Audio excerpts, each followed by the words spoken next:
ça le cas prochette moko na hotel kolanda Ezekiel azekisika makasi taza la prochette. Est-ce que miracle est montant ça moto yesu mutasa la miracle bon siko wana miracle on a mystique yo benga mystique miracle nalingande konanga na bongwana il est encore trop jeune nzamba na besoin makasi na peut se conseil de konanga batela avenir na yo mutozo le kosimba c'est un grand serviteur de l'Éternel au risque de problème na molimo santé ça le bienté ceux qui bala tous en bana en tout cas prévenir avenir na bango ba tout cas belonga oyo niveau za moi mingi hein na nzambe donc yo ko yate poto ça ba biloko ana esimba donc na attend ça ba débat on a été dans ndeko wana et puis pour le basso de ndenge nini mon eti ndeko nanga na za prochette ozomona il n'a jamais enseigné la parole de l'Éternel. Où sont mes brebis? Est-ce que prophète prochette Ézéchiel azaka parole ça sur habitala mon limela yo yo donc le baketa la bilo na salaki donc ce sont des égarés on ko lobaki na ko lobana bango na tanga suka na yebi bango te mi benga ba chrétien wana awanga na bango bato balobaka baketo to balolaki mai vino to tumbaki ba papier na maboko na kombo na yo aoyebisa yabi Ézéchiel na yebi yote c'est on peut s'en dégoûter que soka bongwani aux ala bien parce que ça n'a pas tout bazo croire na ye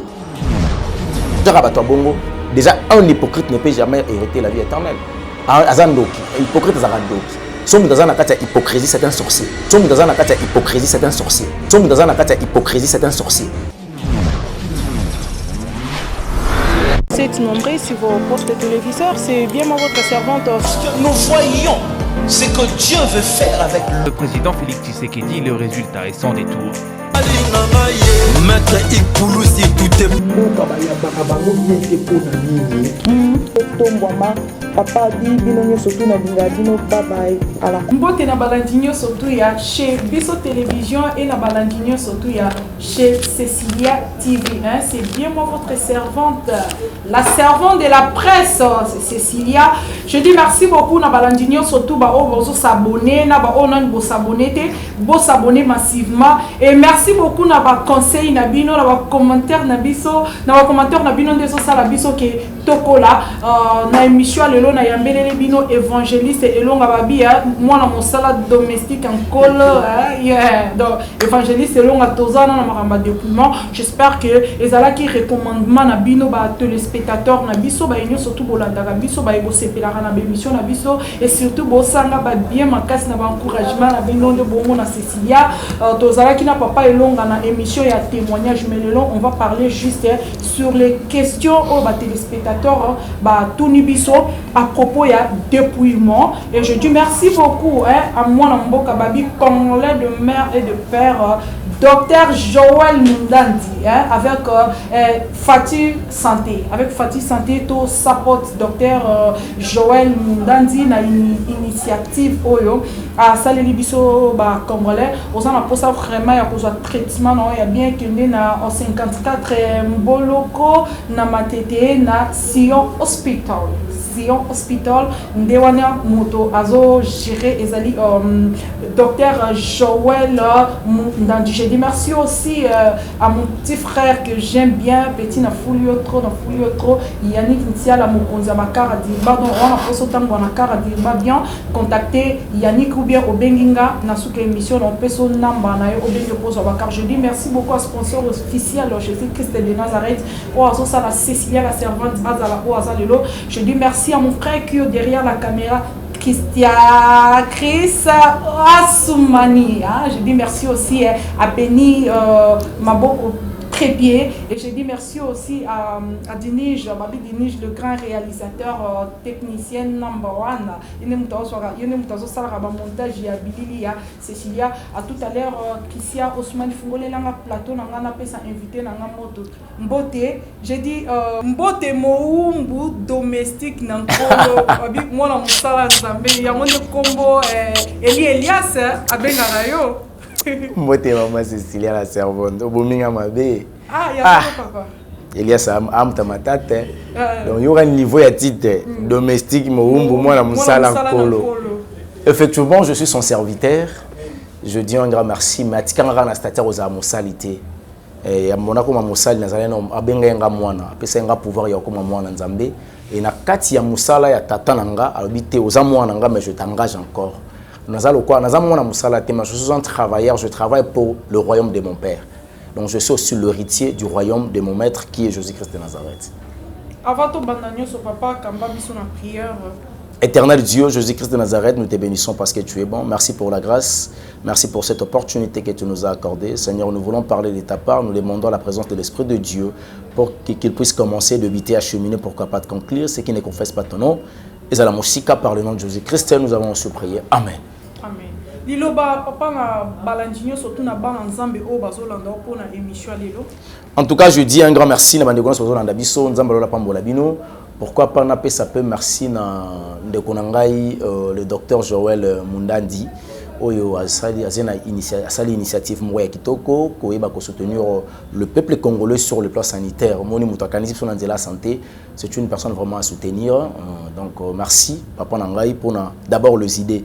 C'est comme ça, il faut pas discuter plus, il ne faut plus discuter sur les hommes, mais il faut plus discuter sur les idées. Monita moyena initiative, la kisi ke idée na yozaki malamu yoyeba ko soutenir ba congolais na kotonga hôpital ya kitoko, ozali pe na matériel ya makasi, mais traitement pe na prier moko ya mokie, eza makambo tozolo kezo senga sumiki la poto tepo to le kana opération minene, donc déjà avec commune matete, mamno c'est suki ka wana mboloko. Donc voilà. Dans l'hôpital Sion Hospital. Yeah.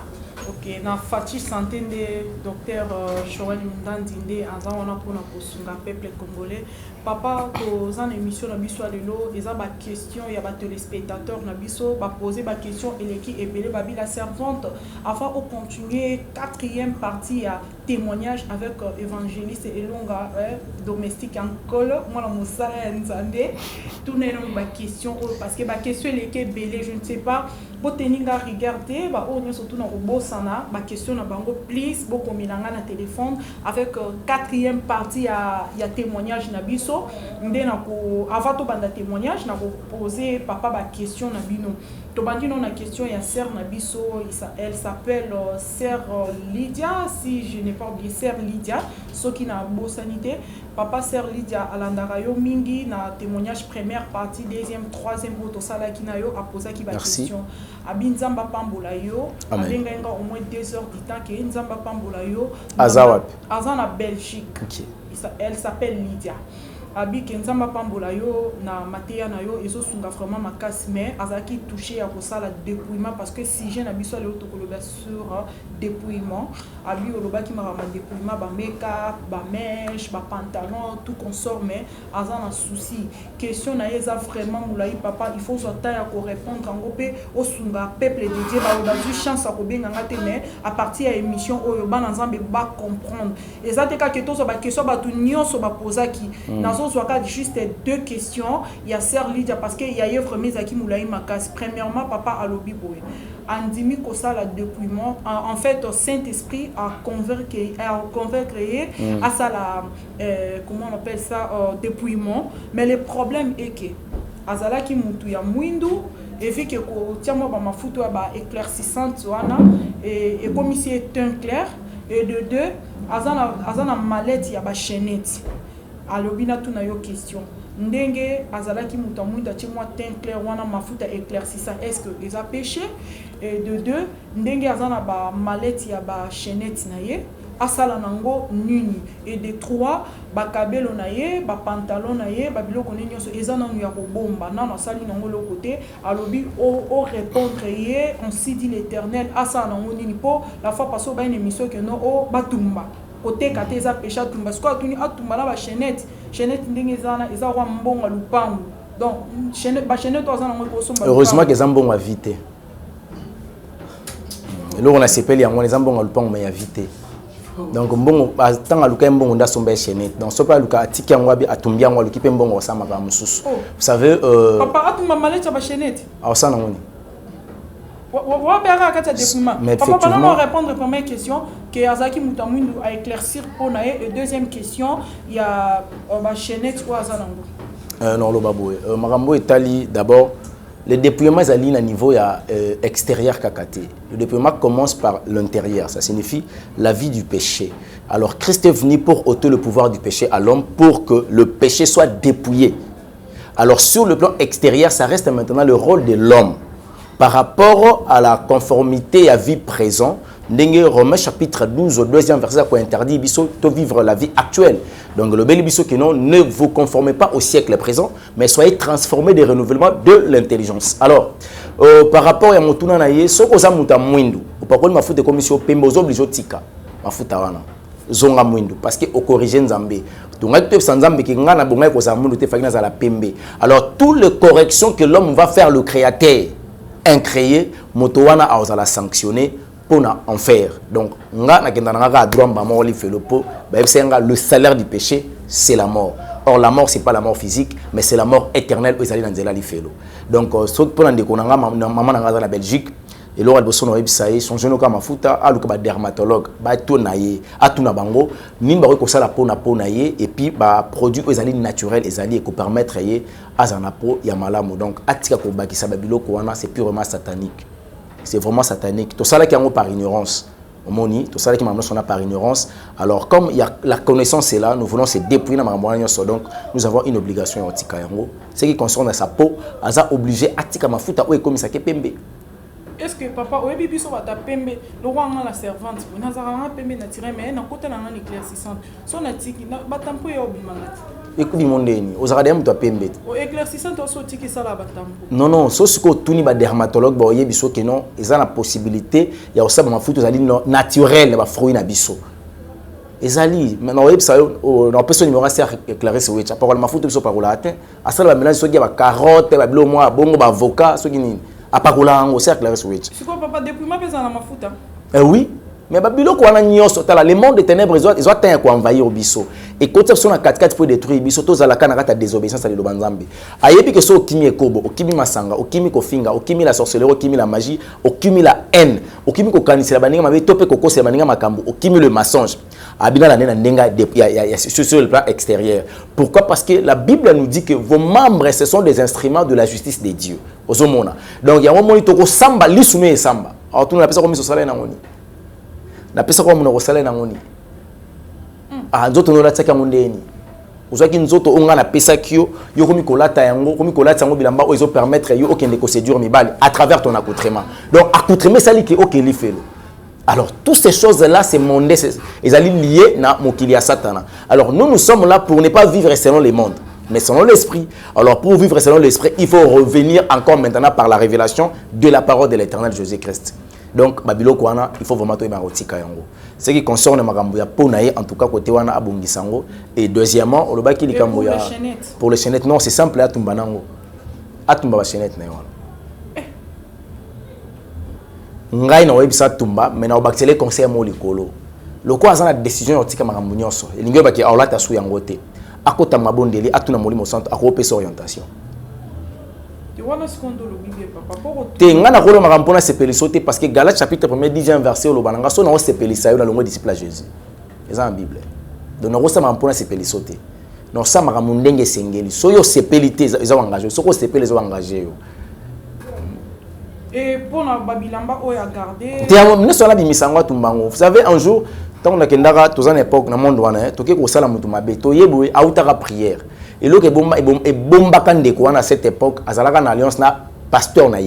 Alliance, il y a pasteur, soit alliance, il y a église, il y a couvrir des coins. Tant que tu as commis, moyen de pénétrer dans le temps, tu as 11, alors, tu bois qui me moni et là, on a une kinyonté. Tant que tu vérifies le réalité, tu es ici, 11. Quand les anges ont regardé, tu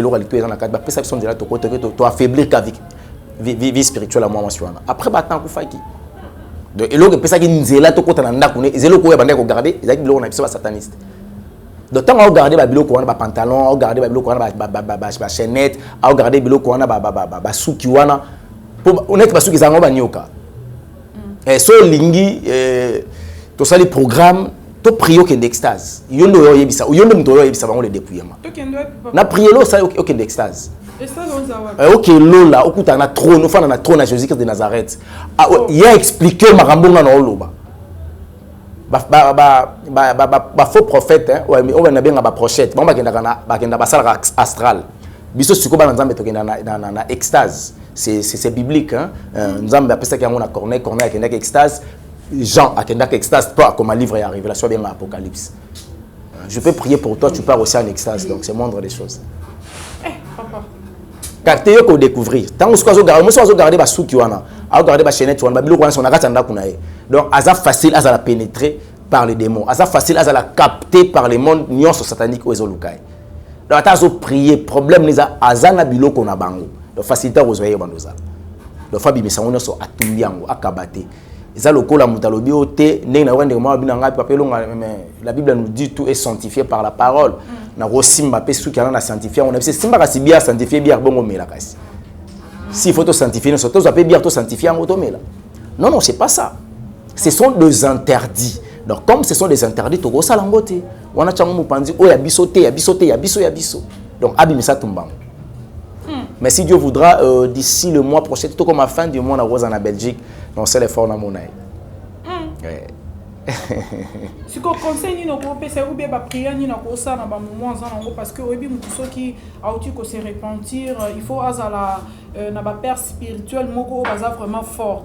Parce que ce cas na bateau baza vraiment ki ba lo wanga. Ça qui dépouillement na zongeli parce que na kuta ina maboka mosala nzamba mabe. Bongo ben mosala nzamba ndeni. Mabe na nzambe kutana ate.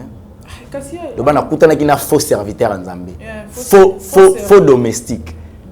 Il y a le couteau mabe. Donc moi en fait comme prière dans la prière au PCT. Que ça la prière au ça la prière au ça la prière au et là on a resengé na royebiseza ki assemble ande plus na kata libondeli na ye et là ko sanzambe zali bisi accept sa nzambe simbanga epitambusanga ya mondele ki motuya na mitambusaki na ko réaliser que nzela na okende suka na ngozali felo. Donc le quoi na yebi lobité parce qu'il y a un dicton français qui dit hier c'est vrai parce qu'on a vécu ça, aujourd'hui c'est un cadeau parce que ça nous appartient. Mais demain, c'est un mystère caché que personne ne connaît sauf Dieu lui-même. Le quoi, l'obézama bombami, c'est qu'est-ce qu'il faudra faire? Il faut que mon colo lobby à Simbo na lobo kwa tambo so Cécilia. C'est par là à na ko réussir. Donc là on a ko c'est ngwana et ce qui concerne ba père spirituel personnellement. Ngazaka nabi que père spirituel azalate. Ba guide spirituel ne bazalaka. Topé encadré spirituel. Moni Abraham Azali, notre papa, notre père par la foi. Mais Jésus-Christ est notre père dans la foi. Parce que tata molimo, botinga molimo ndénité. Na botamaki na molimo, j'ai été consacré dans les ventres de ma mère comme Jérémie et yenda eko guidenga par l'œil de molimo santo pour na ministère nanga et comme un ministère. Donc c'est un guide spirituel et non un père. Na sininde ya respect tobenga bango ba papa. Donc molimo santo orienté. Atali saena na ko sungaye pour na ko encadrer na nouvelle vie o ya kotina ngo e ozala mieux pour dépendre le bani abenganga alukanga non qui suis-je. En tout cas, merci beaucoup. Mon sala nankolo évangéliste Elonga. Maman Lydia, j'espère que aux réponses on a la servante na koka qui répondre yote na bengi papa lombango aya to sala émission pour na ba question na bino parce que dérangement et les cas qui est belé. Papa tozi deuxième question na biso il y a une sœur à lobby soko koki ko sungaye au PCA ba verset où ils ont parlé sur dépouillement. Pour na au moins ba tout ça mela me rolang wate ezapper azo papena bik na bongisa ki yango soupe bayaka na église ala ti robe mais robe wana ezo séduire batu mais mutala ti pantalon ati mo chemise na mulai a se couvrir nzoto na ye bien abi opesa mo ba verser après sungaka er mo bopé au sali dépouillement oye bata verser na mutute oyebi tino saleli dépouillement en fait sa question si j'avais bien compris c'était bit ya dépouillement. Quelles sont les raisons il y a dépouillement? Potoko talola. On a réponse. On se dépouille na makambo nyonso ya satana. Apparition na biso sur le plan physique. Parce que tant muta bongo na nyonso ya vie na échangeaka. Alors on yebisa ndeko na ngazo akaina biki na otangela au moins na opese au moins 17 versets. Moi na tanga nyonso bozate na opese ka comment oyo notebo oyo ngelo bapona bo yimoko tanga ozata otanga et puis bazongela yo bango siko ba ke verset bo to comprendre ki teta ngana oya ozu verset wana to solo liango pour opesa éclairage. Premier verset ezolobela sur makambo tali ba style ba coiffure surtout emino maman ozu Lévitique chapitre 19 27e verset. Lévitique 19 27 wana pour na coiffure. Ozu pour na tatouage hein yami balé wana ezali Lévitique 19 28e verset. Au premier en Lévitique 19 28e verset et ça pour notre tatouage au ko zo pour na motel ba boucle d'oreille on a aux Ésaïe chapitre 3 16e au 24e verset on a Ésaïe chapitre 3 16 au 24e verset et ils parlent sur Mambotali ba boucle d'oreille. 1. Oyo kozela ngai Mambotali koyeba kocha ba suki au tchango couleur, ba teinture, voilà. Ba teinture aux yeux Romains chapitre 1er 25e au 26e verset. Pour nous comprendre que babilo ko na bochaka na ba teinture, on a teinté suki na zongi sango bona comme sango rouge comme jaune. Ba verset biblique yango na zo pesa. Oyo kozela nga Mambotali ba rouge à lèvres aux yeux Jérémie chapitre 4 verset 30. Obongisi yango wana boko ma ba ndona boko ma po to na tante. Et puis aux yeux libiso Mambotali ba vêtements étrangers. Donc on est maman nanga pour ne pas le bamande konanga c'est là la servante que j'aime beaucoup na ngake pe na mi na ngakomi. Oui, na ngakomi na on a TV. La ngakomi. Entre papa et moi. Tu faut pas développer ma B c'est que ça ka bato ma B. Faut pas développer ma B. Bato malamba on développer on a ninga malamba. OK. Kolinga ko souffrir te pour makaniser bato. C'est la démocratie de la pensée. Tout le monde est libre de penser, c'est culpé. Donc yo ebika oyo lobeli. Alors je dirais les Cambotali accoutrement étranger donc ça signifie et ça n'ablement musubiso to kocha na nzoto te. Et on les a réservé pour na ba pit donc moi na nzamba kocha na nzoto te. Et ça lokola muto azali aza corps juridique te ala tito ja avocat. C'est trop risqué ba ko kanga. Donc voilà ce que ko zo livre ya Sophonie chapitre 1 verset 8 et que ko bakisela ngai les ajouts de cheveux sur le cheveu naturel. Aux yeux 1 Pierre chapitre 3 verset 3 au baxi kabelo mèche le gola souki non naturel.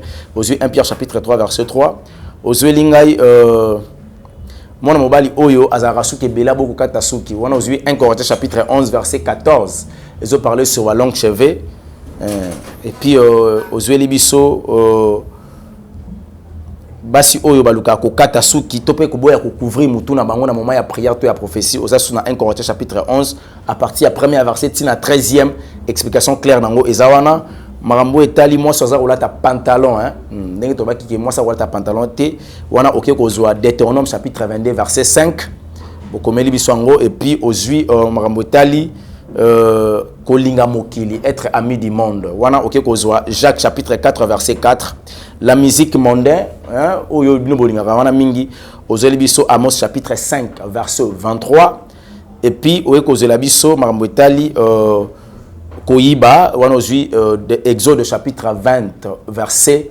15 donc on a sauté deux versets pour na miso na beta on mambo etali ba parfum a egoyinda donc na bombi te papa kondi a c'est mukene mamna oloba papa mamba suko lobi mamba bilamba lobi boya pa panza kaka papa et puis na kozwa te na kozwa makambo etali ba faux témoignage c'est pas important pour na biso ko pesa témoignage à lokuta pour na baninga là c'est condamnable dans la Bible aux huit Exode chapitre 20 verset 16 et puis na ko sa dernier verset ils ont parlé makambo etali kolangwa masanga tope komela masanga tozui livre ya Proverbe chapitre 20 premier verset et puis Proverbe 31 verset 6 pour nous clôturer moto o alingi mokili 1 Jean chapitre 2 verset 15 on a ce côté ngango esalanga bien bon papa est parfait et oya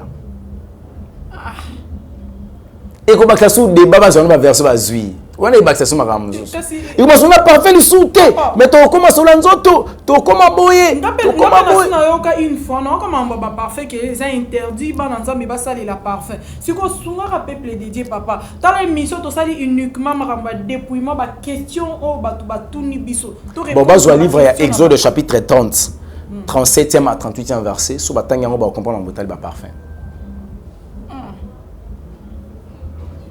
dans un intérêt et on peut que ça va dans un bazala bien pour nga gagner nini net ndeko nga zani na poto soko la ta biloko wana cha biloko wana nga elonga soka cheto achete ngelonga na gagner nini soka longoli après nga na retour na gagner nini et bon la version le baraki la femme a se faire belle les a raté version mo de barawana non na habité bande kongo me ko yebisa ngango a se faire belle na lolenge nini et na mela ko langwa tepe Mélande yoka ma verset dans la Bible était mais là parce que langue était raté le père des orphelins et les maris de veuves est raté la Bible est raté verset musuna yoka baloba est raté la Bible ça là où il y a la présence de Dieu c'est l'absence totale du diable la Bible ça au bon de nzambe ça nzamba fait na réunion Bible tant on a livre à Job a fait na réunion Bible lobi Satan y est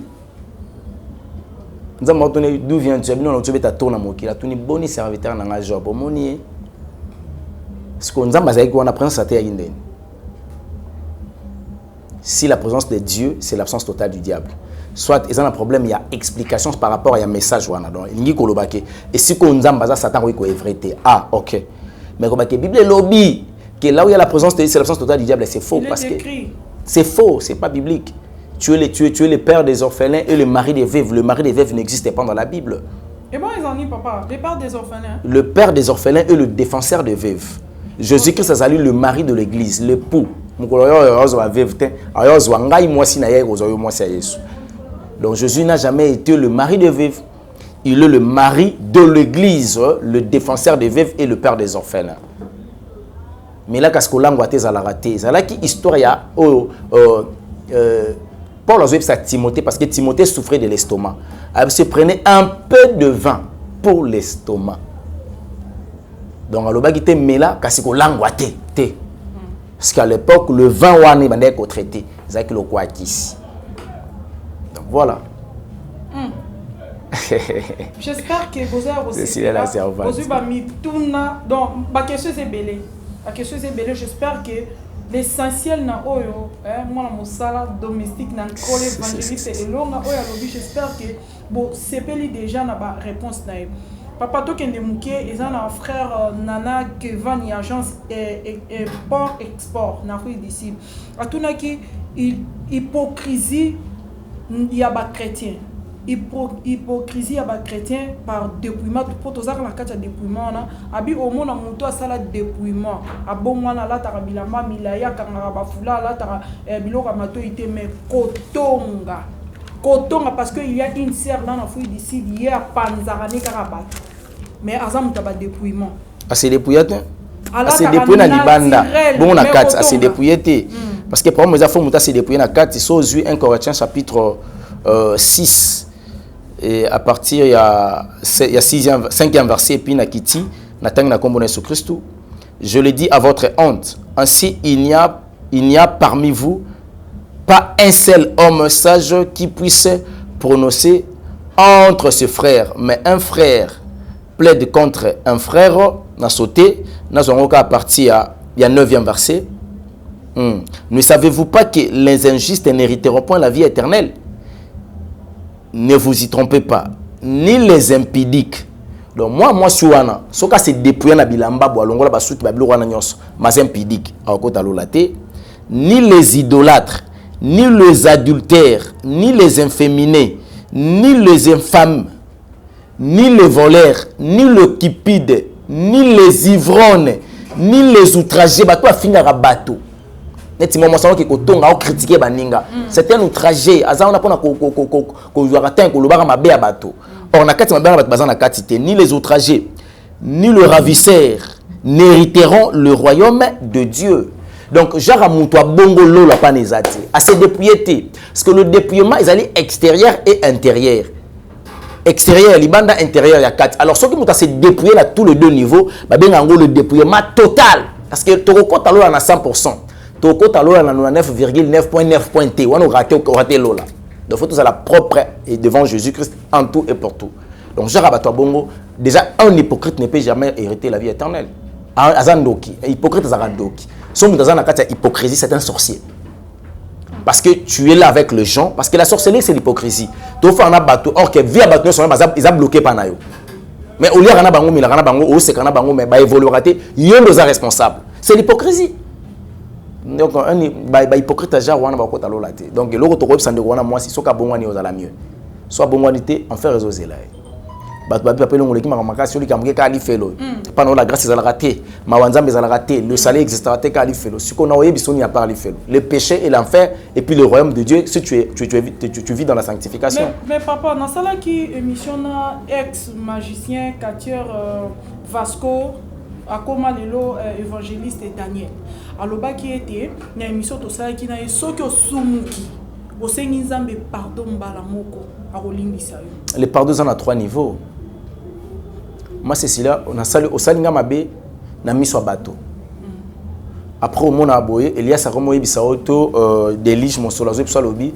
Nous avons aboyé que nous sommes en révanche pardon parce que le salé les arabiens. Obité non sengete, tel homme ou l'homme habité, c'est un pardon. Ou c'est un pardon. C'est un pardon pour Batindio. Or, le pardon est un acte de reconnaissance. L'homme a reconnu ses fautes.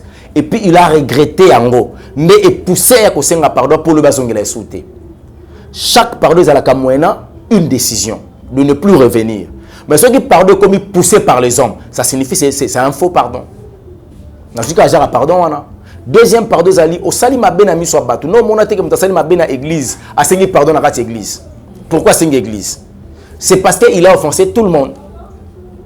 Alors, quand l'homme pêche à sali le soum devant Dieu, il doit d'abord reconnaître. Si on reconnaître que les Cambons ont les amabé, à sengi lango pardon et pas un zambe, à reconnaître yango et à sengi mawanzambe likola vinaye le péché ne osala pardonner parce que le bon gozongi lango sauté.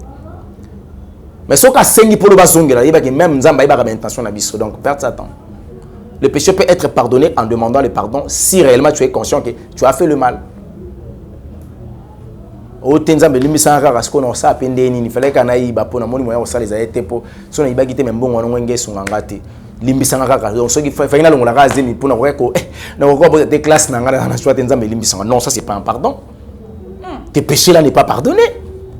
Donc on faire comprendre nzambe ma benayo on faire comprendre je l'ai fait c'est parce que et l'autre boma Adana Ève et ça va justification devant le pardon.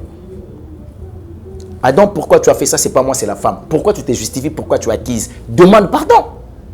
Donc Adam n'arrive pas à reconnaître qu'il a désobéi à une loi qui était établie. Bah tout le monde c'est le serpent. Ça c'est quoi ça?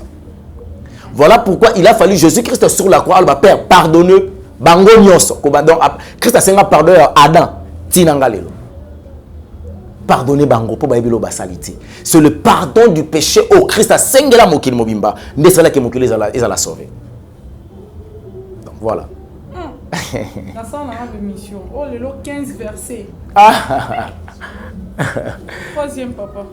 Donc, ce qui concerne le Kambotali, pardon, il y a Souka et Zalaka. Donc, l'homme doit reconnaître. Quand tu reconnais tes fautes, tu reconnais tes défauts, tu demandes pardon. Et je pense que c'est par là que tu seras pardonné. Deuxième des choses, quand tu viens, tu vas pousser. Kendo sengaka pardon so sengi pardon te sala mabe omoni aza vie na yo le ko sala kani zalaka te senga pardon on a faux pardon o tikali ko reconnaître te aux a facilité le bien kozongi la même bêtise. Or le pardon c'est une puissance qui libère quand l'homme reconnaît ses fautes. Et le troisième ezalita mo mutasali mabe liboso ba sengi ba so pardon c'est mieux. Donc voilà. Or pardon ya bien ko limbisali o muto à reconnaître et non au batu batindiki. Papa toté manqué na point on a na ebinde ko mobali moko aza frapper. Mais pour lui, il trouve ça normal d'escroquer que Azo Sala poil laisse sa banne. Même Zamba Olimbi, est-ce que c'est vrai?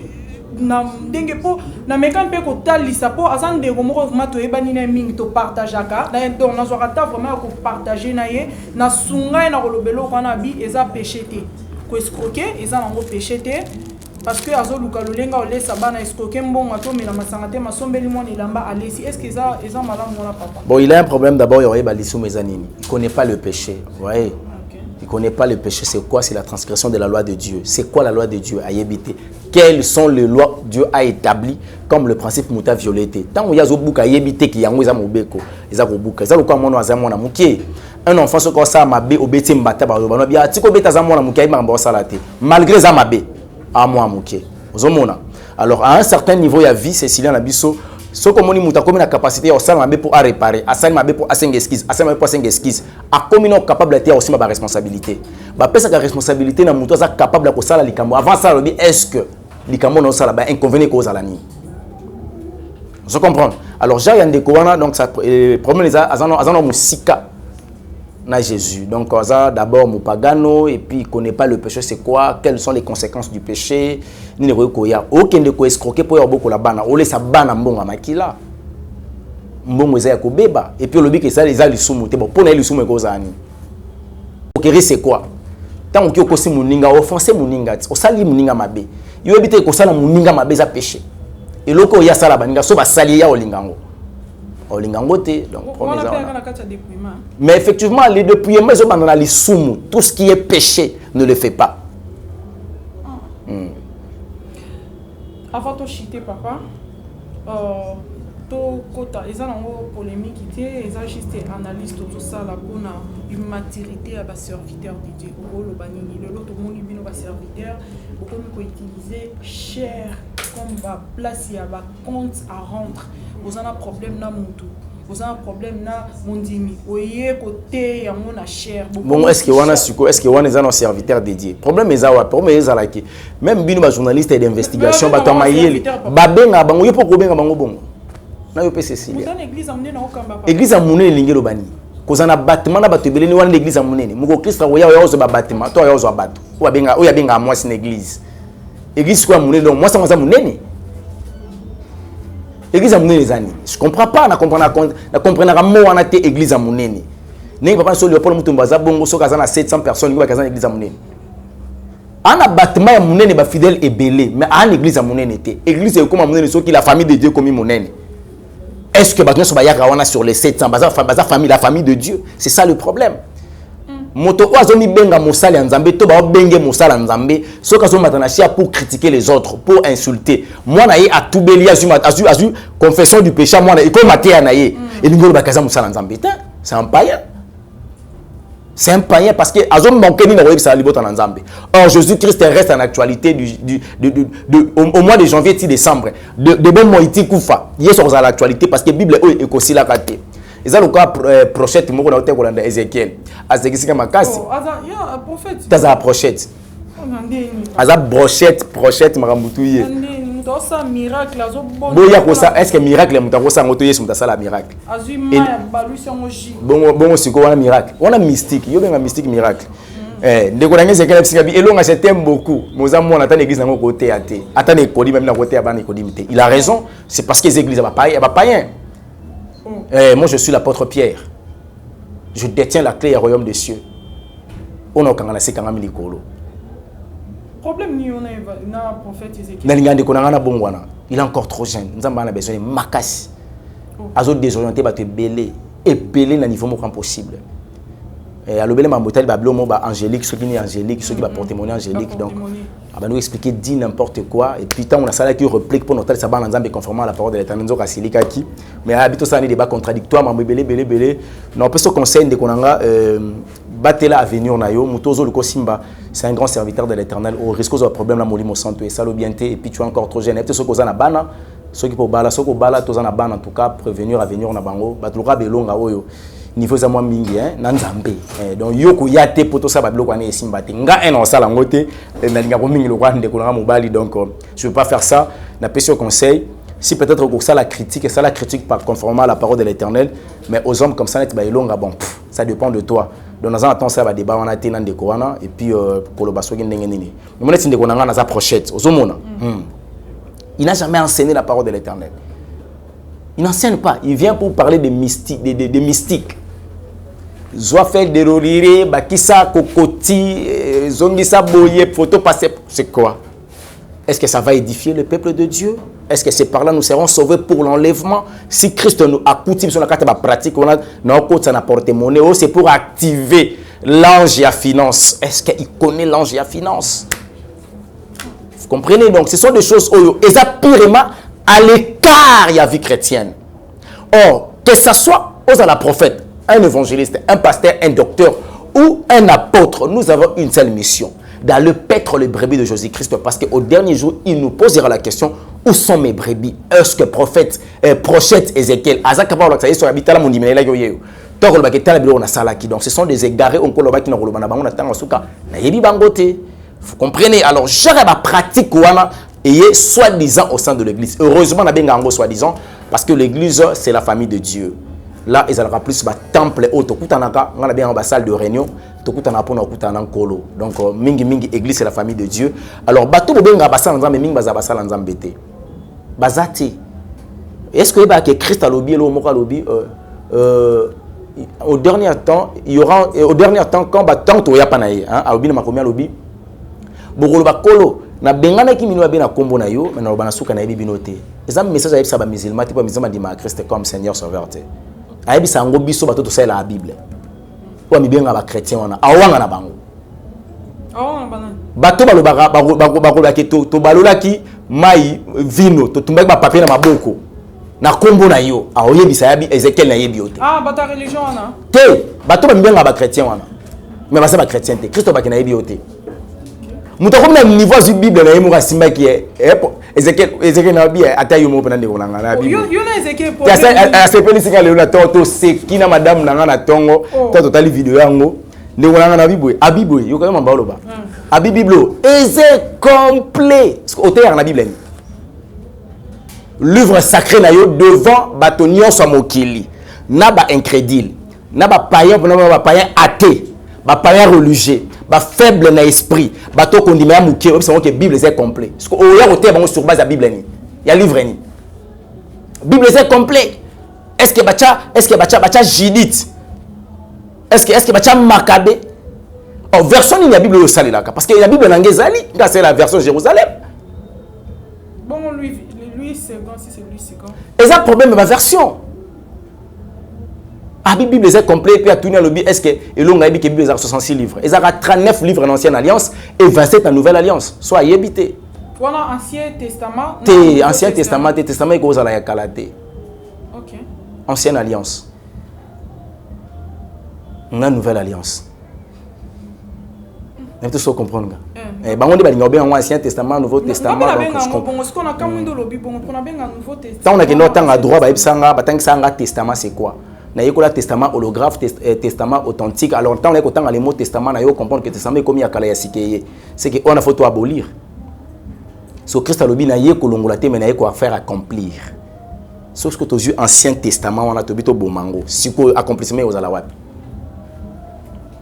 il y a un moment des nouvelle ancienne alliance boyokani ya kala et puis na boyokani ya sika o epesi biso accès comme bana nzambe pour na salut autant à jeunesse timalachi aucun prophète a tellement pour à sauver les âmes mutaye ko sauver bato potoko talo na alliance à les alliance à Jésus-Christ alliance adamique ezalaki pour la multiplication de la terre alliance Abraham noachique ezalaki pour sauver la terre bato babi kakaka alliance abrahamique c'était comme ça pour la foi alliance mosaïque c'est pour les bato ba quitter l'esclavagisme alliance davidique ezalaki pour la royauté alliance donc au monde qui alliance pour le salut mutaye na mozaka Jésus-Christ de Nazareth.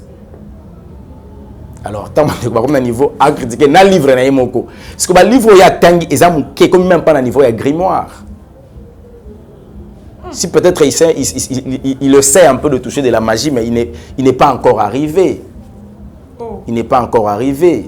Biso tanga kita musuba livre en avant. Azane prophète azala magicien. Na lobi bongote mais ba livre tanga na tanga critiquer Bible za na livre nini kasi o ya banda hostel ko tambo na ngolo kwa prophète. Mais non atangi grimoire te.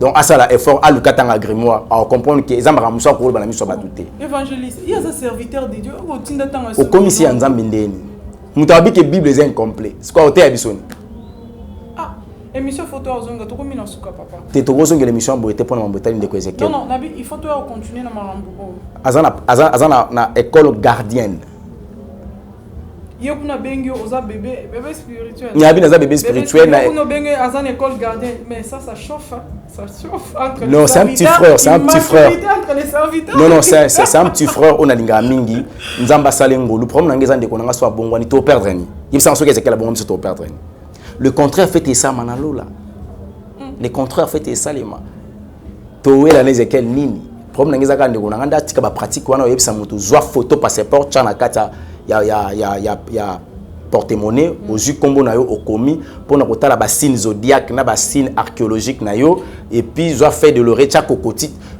na liboko soko za na lettre M au Jésus signe zodiaque na ye et ça ki mbisi pour sabotama na mois d'avril yango atindaka mutako misa mbisi mbongo na monoko mbisi ah nzambe ce que yo benye musa nzambe moi place epesa passe yango wala ata yo mo donc de konanga soka bongo nezala bien te moi bablo ko loba wana so ta l'émission asala ki wana heureusement à l'émission Sili et Leki batunde bandeko balandi biso batali c'est que ozaya ko bunga du début jusqu'à la fin message à malonga ya musa nzambe na pambo lotika yozate donc ça là est passé ngasko tana mona ngobongo na regretaki tanga porter combo à Christ mon seul longtemps tambo na Christ té concernant on peut s'en dégoza que soka bongo ne ozala bien parce que ça na batum su bazo croire na ye et ça na mona ngamo boye donc je suis désolé na ko makambo wana te o ya sala mona wana Moi, on a bien la partie à poto, on a regretté qui. Mais c'est que tout ça, tout continuer, tout le Kanzambé. Donc, on a limbissé un acte à ça. Nous sommes des humains.